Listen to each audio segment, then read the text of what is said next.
11 நட்சத்திரங்கள், சூரியன், சந்திரன், இவை இவருக்கு பணிகிற மாதிரி ஒரு கனவு காண்றாங்க. தந்தையிட்ட போய் இந்த விஷயத்தை அப்பா இந்த மாதிரி கனவு கண்டேன் என்று குறிப்பிடுகிறார். அப்போது யாக்கூப் நபி அவர்கள் சொன்னார்கள், யா புனைய, என் மகனே, லா தக்சுஸ் ருயாக்க அலா இஹ்வதிக, நீ கண்ட இந்த கனவை உனது சகோதரர்களிடத்திலே நீ சொல்லிவிடாதே. ஏனென்று சொன்னால் கைதன், அவர்கள் உமக்கு எதிராக சூழ்ச்சி பண்ணிடுவாங்க என்று சொல்லி யூசுப் நபி கிட்ட சொல்றாங்க. ஏன் அப்படி சொல்றாங்க அப்படின்னா, இந்த யூசுப் நபி அவர்களுடைய அந்த சகோதரர்கள், யாக்கூப் நபியுடைய மற்ற பிள்ளைகள், அவர்களுக்கு ஒரு குணம் சரியில்லாமல் இருக்கிறார்கள். அது யாக்கூப் நபிக்கு தெரியுது. கண்ணியம் நிறைந்த இல்லாமல்ல அல்லாஹுவின் நல்லடியார்களே, புனிதமிக்க இந்த ரமலான் மாதத்தில் நபிமார்கள் வாழ்க்கையில் நடந்த சம்பவங்கள், நிகழ்வுகள், அதில் இருந்து மனித குலத்திற்கு தேவையான படிப்பினைகளை அறிந்து வருகிறோம். அதிலே யூசுப் அலைஹிஸ்ஸலாம் அவர்களுடைய வாழ்க்கையில் நடந்த சம்பவங்கள், அதில் இருந்து நாம் பெற வேண்டிய படிப்பினைகளை பற்றி அறிந்து கொள்ள இருக்கிறோம். இந்த யூசுப் நபி அவர்களுடைய இந்த வாழ்க்கை வரலாறுக்கு ஒரு தனிச்சிறப்பு இருக்கிறது. அதை பற்றி திருமறை குர்ஆனிலே இறைவன் சொல்லும் போது, நஹ்னு நகுஸ்ஸு அலைக்க அஹ்ஸனல் கஸஸி, இந்த யூசுப் நபியினுடைய வரலாற்றை அழகிய வரலாறு என்று இறைவன் வர்ணிக்கிறான். எத்தனையோ சம்பவங்கள், நபிமார்களுடைய வரலாறுகள் சொல்லப்பட்டிருந்தாலும் அழகிய வரலாறு என்று இறைவன் சொன்ன ஒரு வரலாறு என்பது இந்த யூசுப் நபி அவருடைய வரலாறாக இருக்கிறது. இன்னும் ஒரு தனித்துவம் என்ன என்று சொன்னால், திருமறை குர்ஆனில் பல நபிமார்களுடைய வரலாறுகள் சொல்லப்பட்டிருக்கு. அந்த வரலாறுகள் ஒரு தொகுப்பாக நமக்கு கிடைக்காது. இப்ப உதாரணமாக மூசா அலைஹிஸ்ஸலாம் அவங்களுடைய வரலாறு சொல்லப்பட்டிருக்கா இல்லையா? அதை எடுத்துக்கொண்டால் சூரத்துல் பக்ராவிலே மூசா நபியை பத்தி இருக்குது, தாகாவிலே இருக்கிறது, கஸஸ் என்ற அத்தியாயத்தில் இருக்கிறது. இன்னும் பல அத்தியாயங்களிலே அங்கங்க ஒரு தொகுப்பாக இல்லாமல் ஆங்காங்கே இறைவன் குறிப்பிட்டிருப்பான். அதுபோல இப்ராஹிம் நபியினுடைய வரலாறு எல்லாமே அப்படித்தான் இருக்கும். ஆனால் இந்த யூசுப் நபியினுடைய வரலாறு என்பது ஒரு தொகுப்பாக நமக்கு சொல்லப்படுகிறது.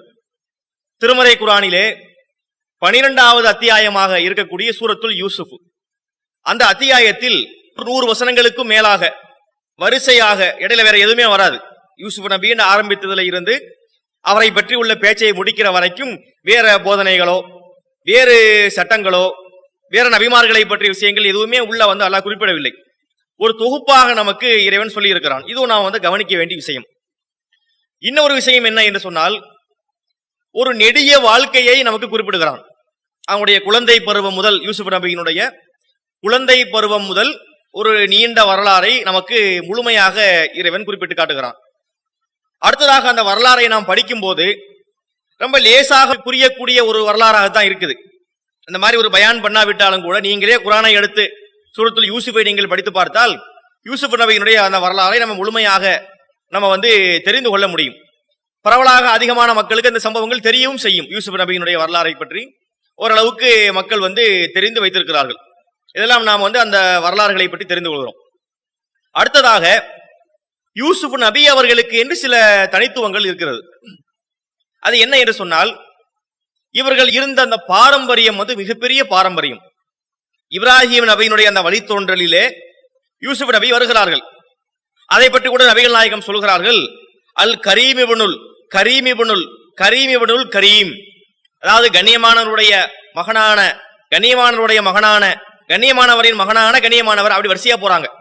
ரசூல் அப்படி யார சொன்னாங்கன்னா, யூசுப் இப்னு, அதாவது யூசுப்ல இருந்து ஆரம்பிக்கிறாங்க. அதாவது இப்ராஹிமுடைய மகனான, இஸ்ஹாக்குடைய மகனான, யாக்கூபுடைய மகனான யூசுப்.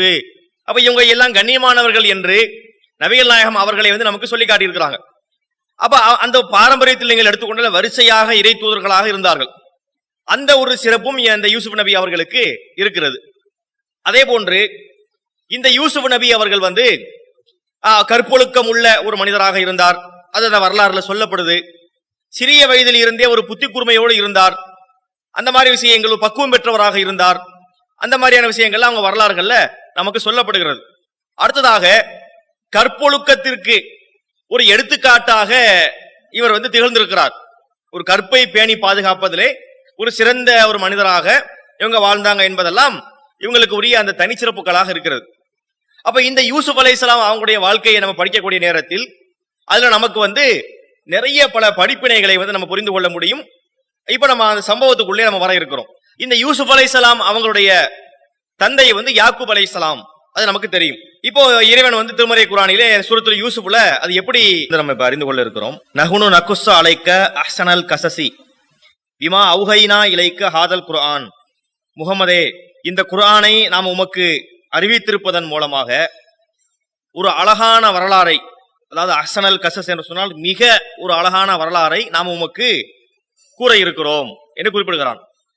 அப்ப இந்த வரலாறு என்பது அழகிய வரலாறு என்று இறைவனாலே சொல்லப்படுகிறது. இப்ப அந்த சம்பவங்களுக்குள்ளே நம்ம வருகிறோம். யூசுப் அலைஹிஸ்ஸலாம் அவர்கள் சொல்றாங்க, இது கால யூசுஃபு லி அபிஹி யா அபதி இன்னி ரஅய்து அஹத அஷர கௌகபன் வஷம்ஸ வல் கமர ரஅய்துஹும் லி சாஜிதீன். யூசுப் அலைஹிஸ்ஸலாம் அவர்கள் ஒரு கனவு காண்கிறார்கள். அந்த கனவிலே அவர்களுக்கு 11 நட்சத்திரங்கள், சூரியன் மற்றும் சந்திரன் இவை எனக்கு பணிய கண்டேன், அவை எல்லாம் யூசுப் நபி அவர்களுக்கு பணியிற மாதிரி கனவு காண்கிறார்கள்.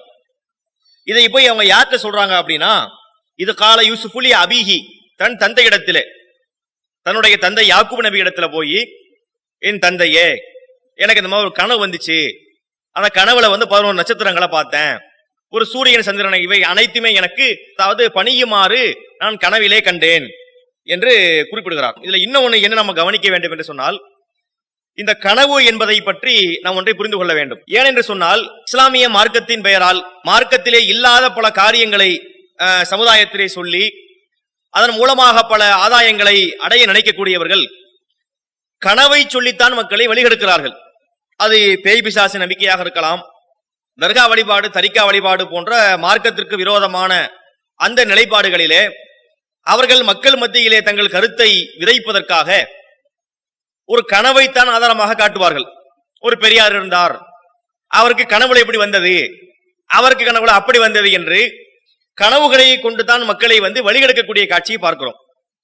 அது மாதிரியாக வாதிடக்கூடியவர்கள் இந்த யூசுப் நபியினுடைய இந்த வாழ்க்கை வரலாறை எடுத்து காட்டுவதற்கு வாய்ப்புகள் இருக்கிறது. பாத்தீங்கன்னா, யூசுப் நபி அவர்களுக்கு கனவுல வந்துச்சு, அப்ப கனவுல பல விஷயங்கள் நமக்கு வரும், எங்களுக்கு இந்த மாதிரி கனவுகள் வந்தது என்று தங்களுடைய கைச்சார்க்குகளை சேர்த்து அந்த கனவின் பேர்ல அடிச்சுட்டு போயிருவாங்க. கனவை பொறுத்தவரை அது ரொம்ப முக்கியத்துவம் வாய்ந்தது, அதுக்கு பெரிய பெரிய பலன்கள் இருக்கிறது, மிகப்பெரிய ஒரு விஷயம் அது என்பதும் மார்க்கத்திலே இல்லை. அதே போன்று எல்லா கனவுகளும் அர்த்தமற்ற கனவுகள் தான், எந்த கனவுக்கும் எந்த ஒரு தகவலும் கிடையாது, அதனால எந்த ஒரு விஷயமும் நமக்கு தெரியாது என்று சொல்வது அதை ஏத்துக்க முடியாது. என்ன இருக்கிறது, கனவை பொறுத்தவரை ஒரு கெட்ட கனவாக ஒருவருக்கு வந்தால், நமக்கு ஒரு தீமை நடப்பது போல, ஒரு மௌத்து நடப்பது போல, ஒரு பாதிப்பு ஏற்படுவதை போல ஒரு கெட்ட கனவு நமக்கு வருகிறது என்று சொன்னால் அது ஷைத்தானிடமிருந்து வரக்கூடியது என்று புரிந்து கொள்ள வேண்டும். அல்லது நமக்கு ஒரு நற்செய்தி சொல்வதை போல ஒரு கனவு இருக்கலாம். ஒருத்தருக்கு குழந்தையே இல்லாம இருக்கிறது, அவருக்கு ஒரு குழந்தை பிறப்பது போல ஒரு கனவு வருதுன்னு சொன்னா அது நற்செய்தியாக இருக்கலாம். அதை நம்ம உறுதியா சொல்ல முடியாது. நமக்கு அந்த குழந்தை பிறக்கும் போதுதான் தெரியும். அந்த குழந்தை பிறக்கும் போது நம்ம புரிஞ்சுக்கலாம், ஓ அன்னைக்கு நம்ம கண்ட கனவு என்பது அல்லாஹ் முன்னாடி சொல்லிட்டான் போல இருக்கு என்பதை என்ன செய்யலாம், அதை உறுதிப்படுத்திக் கொள்ளலாம். இந்த மாதிரியிலான சில கனவுகள் இருக்கிறது. மூன்றாவதாக ஒரு கனவு என்பது நமது வாழ்க்கையினுடைய பிரதிபலிப்பாக இருக்கும். இப்ப நம்ம ஒரு பள்ளிக்கூடத்துல படிப்போம், கனவுல பார்த்தா அதே பள்ளிக்கூடத்துல படிக்கிற மாதிரி ஒரு கனவு வரும். நம்ம ஒரு இடத்துல வேலை செய்வோம், கனவுல அங்கே வேலை செய்யற மாதிரி ஒரு கனவு வரும். இது வாழ்க்கையினுடைய பிரதிபலிப்பாக இருக்கும். இதை தாண்டி வேற ஒரு கனவு கிடையாது. ஒன்னு வாழ்க்கையினுடைய பிரதிபலிப்பாக இருக்கும், ஒன்னு தீய கனவுகளாக இருக்கும், அது ஷைத்தான்ல இருந்து வரக்கூடியது, அல்லது ஒரு நற்செய்தியாக இருக்கலாம், அல்ல நமக்கு சில செய்திகளை முன்னோட்டமாக சொல்லுவான். கனவு உள்ள விஷயங்கள் அதோட நிறைய இருக்கிற, அதுக்குள்ள ஆழமாக டீப்பா போகவில்லை, சில தகவல்களை மட்டும் என்ன செய்யணும், அதை பதிவு செய்து கொள்கிறோம். ஏன்னா கனவின் பெயரால் மக்களை நிறைய பேர் ஏமாற்றி கொண்டிருக்கிறார்கள் என்பதற்காக இதை சொல்லிக் கொள்கிறோம். இந்த யூசுப் அலைஹிஸ்ஸலாம் அவங்க கண்ட கனவு என்பதில் ஒரு அர்த்தம் இருக்கிறது. இரண்டாவதாக யூசுப் நபி அவர்கள் ஒரு இறை தூதராக இருந்தார். ஏன்னா அவருடைய வாழ்க்கையில் இந்த கனவுகள் நிறைய வரும். அவர் கண்ட கனவு, அவருடைய சிறையில அவர் இருப்பார், பின்னாடி சம்பவங்களை குறிப்பிடுவோம். அவர் ஜெயில இருக்கும் போது அங்கு சிலர் கனவு கொண்டு விளக்கம் எல்லாம் கேட்பாங்க, அந்த கனவுகளுக்கு ஒரு விளக்கம் சொல்றது. அதுபோன்று அந்த நாட்டு மன்னர், அவருக்கு ஒரு கனவு வரும், அந்த கனவுக்கு விளக்கம் என்று கனவுகள் இவங்களுடைய வாழ்க்கையில கொஞ்சம் நிறைய வரும். அப்ப அதை நாம் எப்படி பார்க்க வேண்டும் என்றால், இவர்கள் ஒரு இறை தூதர். ஒரு இறை தூதர் என்று சொல்லக்கூடிய நேரத்திலே அவர்களுக்கு என்ன சில பிரத்யேகமான ஏற்பாடுகளை இறைவன் செய்வான். அப்படியாக நாம் அதை புரிந்து கொள்ள வேண்டும். அப்ப இந்த மாதிரியாக ஒரு கனவு காண்றாங்க. எந்த மாதிரி? 11 நட்சத்திரங்கள், சூரியன், சந்திரன் இவை இவருக்கு பணிகிற மாதிரி ஒரு கனவு காண்றாங்க. தந்தையிட்ட போய் இந்த விஷயத்தை அப்பா இந்த மாதிரி கனவு கண்டேன் என்று குறிப்பிடுகிறார். அப்போது யாக்கூப் நபி அவர்கள் சொன்னார்கள், யா புனைய, என் மகனே, லா தக்சுஸ் ருயாக்க அலா இஹ்வதிக்க, நீ கண்ட இந்த கனவை உனது சகோதரர்களிடத்திலே நீ சொல்லிவிடாதே. ஏனென்று சொன்னால் யகீதுலக்க கைதன், அவர்கள் உமக்கு எதிராக சூழ்ச்சி பண்ணிடுவாங்க என்று சொல்லி யூசுப் நபி கிட்ட சொல்றாங்க. ஏன் அப்படி சொல்றாங்க அப்படின்னா, இந்த யூசுப் நபி அவர்களுடைய அந்த சகோதரர்கள், யாக்கூப் நபியுடைய மற்ற பிள்ளைகள், அவர்களுக்கு ஒரு குணம் சரியில்லாமல் இருக்கிறார்கள். அது யாக்கூப் நபிக்கு தெரியுது. யூசுப் நபியின் மீது உங்களுக்கு ஒரு பாசம் இருக்கிறது. அதே மாதிரி யூசுப் நபியுடைய சகோதரர் என்று ஒருத்தர் குறிப்பிடப்படுவார். இதுல அந்த 2 பேர் மேலும் அவங்களுக்கு ஒரு தனியான பாசம் இருக்கிறது.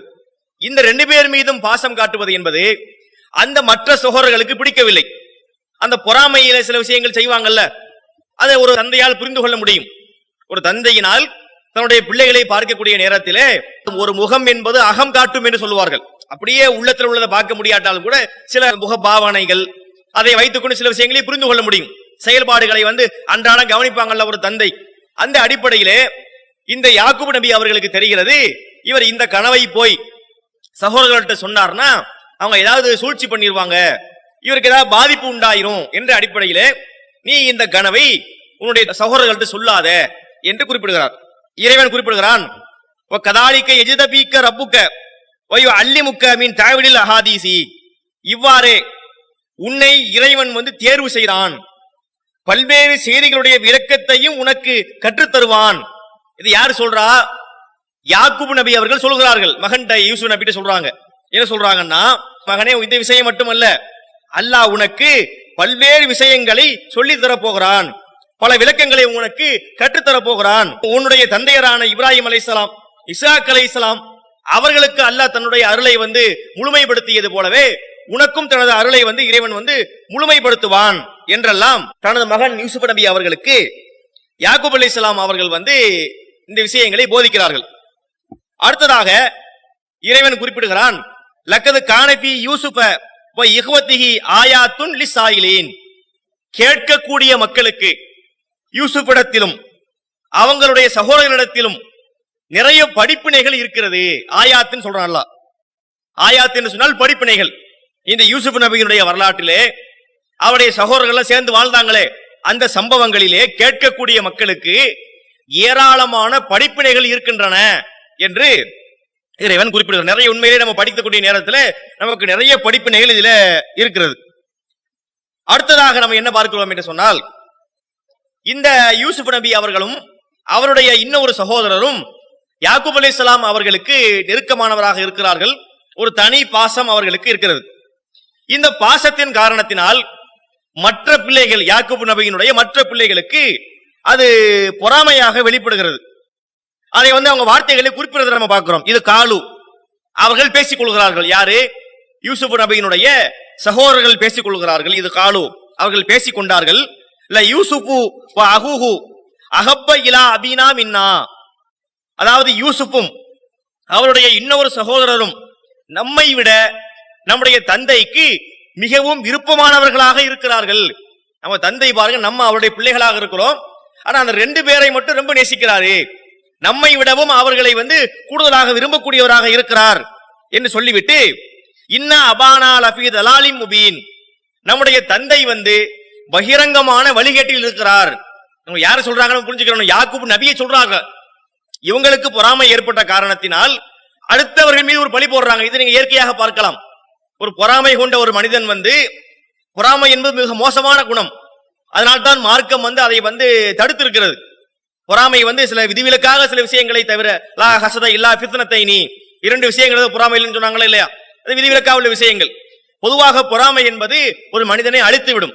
நல்லவனையும் கூட கெட்டவனாக மாற்றக்கூடிய ஒரு தன்மை இந்த பொறாமை என்ற தீய குணத்துக்கு இருக்கிறது. அப்ப இந்த யூசுப் நபியுடைய சகோதரர்கள் அவருக்கு யூசுப் நபியின் மீது பொறாமை கொண்டு யாரை குற்றம் சாட்டுகிறார்கள்? யாக்கூப் நபியை குற்றம் சாட்டுகிறார்கள். இன்னா அபானா லஃபீ தலாலின் முபீன், நம்முடைய தந்தை இருக்கிறாரே அவர் வழிகேட்டில் இருக்கிறாரு என்று குறிப்பிடுகிறார்கள். இந்த சம்பவத்தை நம்ம இன்னும் ஒன்றையும் புரிந்து கொள்ள வேண்டும். அதாவது யாக்கூப் அலைஹிஸ்ஸலாம் அவர்கள் ஒரு இறை தூதர். கண்டிப்பாக அவர் எந்த மகனுக்கும் அநியாயம் செய்திருக்க மாட்டார். அதை நமக்கு தெளிவா புரிந்து கொள்கிறோம். ஆனா மற்ற மனிதர்களை பொறுத்தவரை இதுபோன்று பிள்ளைகளை வளர்க்கக்கூடிய நேரத்திலே அந்த பிள்ளைகள் மத்தியிலே ஒரு பாரபட்சத்தோடு நடக்கக்கூடிய சில நிகழ்வுகள் நடக்கக்கூடும். யாக்கூப் நபி எங்குங்கிறவங்க ஒரு இறை தூதர். அவங்க அந்த மாதிரிலாம் தப்பாவெல்லாம் நடக்க மாட்டாங்க, அங்கே சரியாக நடந்திருப்பாங்க. ஆனால் மற்ற மனிதர்களை பொறுத்தவரை அவர்கள் பாரபட்சமாக நடப்பதற்கு வாய்ப்பு இருக்கிறது. ஒரு பிள்ளையை ஒரு மாதிரி பார்ப்பாங்க, இன்னொரு பிள்ளை இன்னொரு மாதிரி பார்ப்பாங்க. பாசம் காட்டுவது என்பது வேறு. நமக்கே 2 பிள்ளை இருக்கும் போது ஒரு பிள்ளையை விட இன்னொரு பிள்ளை மீது இயற்கையிலே ஒரு பாசம் வரும். பாசம் என்பதை நம்ம திட்டமிட்டு நம்ம உள்ளத்துல ஏத்திக்கிற இந்த பிள்ளை மேல பாசம் காட்டணும் அல்லது அந்த பிள்ளையை வெறுக்கணும் என்று நம்ம தீர்மானிப்பது கிடையாது. அதெல்லாம் அல்லாஹ் உள்ளத்தில் ஏற்படுத்தக்கூடிய விஷயம்தான். ஆனால் வெளிப்புறமாக நடக்கக்கூடிய நேரத்திலே நம்ம முடிந்த அளவுக்கு என்ன செய்யணும், அதுல அநியாயம் செய்யாத அளவிற்கு, பாரபட்சம் இல்லாத அளவிற்கு நம்ம சரியாக நடக்கும் என்ற ஒரு படிப்பு நமக்கு இதுல இருந்து பெற்றுக் கொள்கிறோம். ஆனா யாக்கூப் சரியாக நடந்திருப்பாங்க. அப்ப யாக்கூப் நபியுடைய இந்த பிள்ளைகள் சொல்றாங்க, நம்முடைய தந்தை இந்த மாதிரி அவர் மேல மட்டும் பாசம் காட்டுகிறார், நம்மளை கண்டுக்கிற மாட்டேங்கிறாரு, அவர் வழிகேட்டில் இருக்கிறாரு என்று பேசிக் கொள்கிறார்கள். இந்த பொறாமை எந்த அளவுக்கு போகுதுன்னு பாருங்க. ஒருத்தர் மீது பாசம் காட்டுறதை அவங்க நினைச்சுக்கிறாங்க, நம்மளை இருக்கிறாரு நினைச்சுக்கிறாங்க. அதை எப்படி அவங்க புரியுறாங்க, எந்த அளவுக்கு போறாங்கன்னா, உக்குத்துலு யூசுஃப வித்ரஹூஹு அருளன், அவங்க பேசிக் கொள்கிறார்கள், நம்ம என்ன பண்ணிடுவோம், இந்த யூசுஃபை காலி பண்ணிடுவோம், யூசுஃபை கொலை பண்ணிடுவோம், அல்லது அவரை எங்கேயாவது கொண்டு போட்டு வந்துருவோம். ஒண்ணு அவருடைய கதையை முடிக்கணும், இல்லை என்றால் அவரை கொண்டு போய் எங்கேயாவது கொண்டு போட்டு வந்துடணும், இங்க வீசிட்டு வந்துடணும் அப்படின்னு அவங்க பேசிக்கிறாங்க. அது மட்டும் இல்லை, அவங்க சொல்றாங்க தக்கூனும் பாதி கவுமன் சாலிகின், இந்த நல்ல எண்ணங்கள் சிலருக்கு சேர்ந்து வந்துகிட்டே இருக்கும். தீய எண்ணங்கள் வரும்போதும் தீய செயல்கள் வரும்போதும் அந்த ஓரத்துல நல்ல எண்ணங்களும் சேர்ந்து வரும். அப்ப இந்த சகோதரர்கள் சொல்றாங்க, அவரை கொண்டு போட்டு வந்துருவோம், அவரை கொலை பண்ணிட்டு வந்துருவோம், அதற்கு பிறகு நாம நல்ல மனிதர்களாக மாறிக்கிருவோம். எப்படி பாருங்க, கொலை பண்ணிடுவாங்களாம், எங்கிட்டா கொண்டே ஊர்ல கொண்டே போட்டு வந்துருவாங்களாம், போட்டு வந்துட்டு அப்புறம் திருந்திக்கிருவோம். இது நல்ல பழக்கம் கிடையாது. இன்னைக்கும் கூட நீங்க இதை பார்க்கலாம். பல பேரிடத்துல இந்த குறைபாடு இருக்குது, நீங்க என்ன செய்யலாம், கண்கூடாக பார்க்கலாம். ஒரு தீமை செய்வார்கள், தீமை இதை மட்டும் பண்ணிக்கிட்டு நாளைக்கு திருந்திக்கிறோம்னு சொல்லுவாங்க. மார்க்கத்தில் அப்படி ஒண்ணு கிடையவே கிடையாதுங்க. திருந்த வேண்டும் என்று சொன்னாலும் அன்னைக்கு திருந்தணும். தப்பு செய்யக்கூடாது, விலகணும்னா அன்னைக்கு விலகணும். நாளைக்கு விலகலாம், பிறகு விலகலாம் என்பது அது வழிகேட்டெல்லாம் கொண்டே விடும். அப்ப இந்த யூசுப் நபி சகோதரர்கள் எப்படி இருக்கிறாங்கன்னு சொன்னா, கொலை பண்ணிடுவோம், எங்கடா போட்டு வந்துருவோம், அப்புறம் திருந்திக்கிருவோம் என்பது போன்று அவர்கள் பேசிக் கொள்கிறார்கள். இந்த மாதிரி பேசுறாங்க. அதுல ஒருத்தர் சொல்லுகிறார், கால காயிலுன் மின்ஹும், அதுல ஒருவர் சொன்னார், லா தக்குத்துலு யூசுப், அவர் உள்ளத்துல கொஞ்சம் ஈரம் இருக்கும் போல இருக்கு, யூசுப்பை கொண்டு விடாதீர்கள், அவரை கொல்ல வேண்டாம், நம்ம என்ன செஞ்சிருவோம், அல்கூஹுஃபி கயாபத்தில் ஜுப்பி, ஒரு கிணத்துல கொண்டு போய் அவரை கொண்டு போய் ஒரு கிணத்துல கொண்டே போட்டுருவோம். யாராவது வழிபோக்கர்கள் அந்த வழியா போனாங்கன்னா அவரை எடுத்துக்கிடுவாங்க என்று சொல்லி அவருக்கு கொஞ்சம் இறக்க இருக்கும் போல, கொல்ற அளவுக்கு போக வேண்டாம், என்ன இருந்தாலும் சகோதரர் தானே, கிணத்துல கொண்டே போட்டாச்சுன்னா யாராவது தூக்கிட்டு போயிட போறாங்க என்று சொல்லி அவர் ஒரு விஷயத்தை சொல்கிறார். இந்த மாதிரியாக அவர்கள் பேசிக் கொண்டார்கள். அதற்கு பிறகு நேர தந்தையிட்ட வர்றாங்க, யாக்கூப் நபிட்ட வர்றாங்க. காலு, அவர்கள் சொன்னார்கள், யா அபானா, எங்களின் தந்தையே, மாலக்க, உங்களுக்கு என்ன ஆனது, லா தமன்னா அலா யூசுஃப வ இன்னாலஹுல நாசிஹூன், ஏன் எங்களை நீங்க நம்ப மாட்டேங்கிறீங்க, அதுவும் குறிப்பாக இந்த யூசுஃபுடைய விஷயத்திலே, எங்களுடைய தோழர் சகோதரர் யூசுஃபுடைய விஷயத்திலே நீங்கள் ஏன் எங்களை நம்ப மாட்டீங்க, நாங்கள் எல்லாம் அவர்களுக்கு நலம் நாடக்கூடியவர்களாகத்தான் இருக்கிறோம், எங்க தம்பி தானே அவரு, எங்க சகோதரர் தானே, நாங்க அவளுக்கு நலம் நாடக்கூடியவங்களா இருக்கிறோமே என்று ஒரு பாவலா காட்டி பேசினார். பேச்சுல சக்கரையாக பேசுகிறார்கள். பேசிட்டு சொல்றாங்க, அரசியல் ஹுமானா கதன், நீங்கள் நாளை அவரை எங்களோடு அனுப்பி வையுங்கள், நாங்க நாளைக்கு வெளியே போகிறோம், எங்களுடைய சகோதரர் யூசுஃபையும் நீங்க எங்களோடு அனுப்பி வையுங்கள், அவர் எங்களோடு சேர்ந்து விளையாடுவார், ஏதாவது கிடைக்கக்கூடிய நாங்க அவருக்கு சாப்பிட கொடுப்போம், அதையும் அவர் சாப்பிட்டுக் கொள்வார், நாங்க அவங்கள பத்திரமா பாத்துக்கிறோம், இன்னாலஹு லஹாபிலூன், நாங்கள் அவரை பத்திரமாக பார்த்துக் கொள்கிறோம். அதாவது என்ன கேட்கிறாங்கன்னா, நாளைக்கு நாங்க வெளியே போகிறோம், நாங்கள் போகும்போது எங்களுடைய சகோதரர் யூசுஃபையும் நீங்கள் எங்களோடு அனுப்பி வையுங்கள் என்று கேட்கிறார். உடனே தந்தைக்கு தெரியாதா? யாக்கூப் நபி அவங்களுக்கு தெரியாதா? அவங்களுக்கு ஒரு மாதிரியா தெரியுது. அவங்க என்ன சொல்கிறார்கள், இல்லை, நீங்கள் அவரை கூட்டிச் செல்வது எனக்கு கவலை அளிக்கும். நீங்க அவரை கூட்டிட்டு போறீங்க, நீங்க விளையாட்டு பிள்ளைங்க, நீங்க பாட்டு கவனிக்காம அவரை விட்டுட்டு நீங்க கவனிக்காமல் இருக்கும் போது ஒரு ஓநாய் வந்து அவரை தின்று விடுமோ? நீங்க பாட்டு ஒரு விளையாட்டுல பல மறந்துடுவாங்களா இல்லையா? குறிப்பாக நமக்கு வேறொரு விஷயத்த டைவர்ஷன் வந்தா ஒரு விஷயத்த மறந்துடுவோம். அப்ப அந்த மாதிரி நீங்கள் ஒன்றில வந்து கவனத்துல திரும்பி இருக்கக்கூடிய நேரத்திலே ஒரு ஓநாய் வந்து அவரை சாப்பிட்டுருமோன்னு நான் பயப்படுகிறேன். நீங்க அவரை கூட்டிட்டு போறது வந்து எனக்கு கவலை அளிக்கக்கூடிய ஒரு விஷயமாக இருக்கும் என்று அவர் தெரிவிக்க விருப்பமில்லை. அதாவது இந்த இவர்களை நம்பி யூசுஃபை அனுப்புவதற்கு யாக்கூப் நபி அவர்களுக்கு விருப்பம் இல்லை. அதோட இவங்க விட மாட்டேங்கிறாங்க, அவரை மாட்டேன் என்கிறார், ஏதாவது சொல்லி இவர்களை அனுப்பி வைக்க பார்க்கிறார். ஆனா இந்த சகோதரர்கள் அவரை கூட்டிட்டு போகணும்னு நிக்கிறாங்க. அப்புறம் சொல்கிறார்கள், நாங்க இத்தனை பேர் இருக்கிறோம், நாங்க இத்தனை பேர் இருக்கக்கூடிய நேரத்தை ஓனா எப்படி சாப்பிடும், நாங்க வந்து அவரை பாதுகாத்துக்கிடுவோம் என்று சொல்லி அவரை வந்து அங்கிருந்து கூட்டு போயிடுறாங்க. ஒரு வழியாக போகக்கூடிய நேரத்திலே இதை நம்ம கவனிக்க வேண்டும். அவர்கள் தங்களுக்குள்ளாக பேசிக் கொள்கிறார்கள். என்ன பேசிக் கொள்கிறார்கள்? அதாவது இவரை கொண்டு போய் கிணத்துக்குள்ளே போட்டு, ஏற்கனவே பேசினதுதான் திருப்பி ஒருக்க கன்ஃபார்ம் பண்ணிக்கிறாங்க. இங்க இருந்து கூட்டு போறோம், நம்ம போகும்போது கூட்டிட்டு போனோம், ஆனால் வரும்போது கூட்டு வரக்கூடாது, நம்ம என்ன பண்ணிடணும், கிணத்துல போட்டுட்டு வந்துட வேண்டும் என்று அவர்கள் பேசிக் கொள்கிறார்கள். அவர்கள் பேசிக்கொண்டாலும் இதை இறைவன் வந்து யூசுப் நபிக்கு அறிவித்து கொடுத்து விட்டான். இந்த மாதிரி ஏப்பா உன்னை இவர்கள் கொண்டு போய் கிணற்றிலே போட போகிறார்கள் என்ற விஷயத்தை இறைவன் அவர்களுக்கு, யூசுப் நபி அவர்களுக்கு முன்னதாகவே அறிவித்து கொடுத்து விட்டான். அப்ப இதுல வந்து இந்த விஷயங்களை நம்ம பார்க்கிறோம். அப்ப அந்த கிணத்துல கொண்டே அவர்கள் போட்டார்களா, போட்டதற்கு பிறகு என்ன ஆனது, யூசுப் நபியுடைய வாழ்க்கை எப்படி மாறியது உள்ளிட்ட சில விஷயங்கள் இருக்கிறது. அதை நம்ம என்ன செய்வோம், அடுத்தடுத்த தொடர்களில் நம்ம அதை வந்து தொடர இருக்கிறோம்.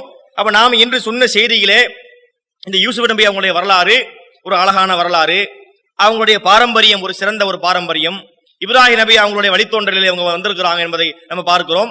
அதுபோல இவங்களுடைய வரலாறு என்பது நமக்கு ஒரு மொத்தமாக தனித்தனியாக விட்டுவிட்டாக இல்லாமல் சூரத்துல் யூசுப் என்ற அத்தியாயத்தில் நமக்கு முழுவதுமாக சொல்லப்பட்டு விட்டது. நம்ம அதை படிச்சலாம், இதை முழுவதுமாக தெரிந்து கொள்ள முடியும் என்ற அடிப்படையில் இதனுடைய தொடர்ச்சியை நம்ம வந்து எடுத்து வைக்க இருக்கிறோம் என்று சொல்லி முடித்துக் கொள்கிறேன். அஸ்ஸலாமு அலைக்கும் வரஹ்மத்துல்லாஹி வபரகாத்துஹு.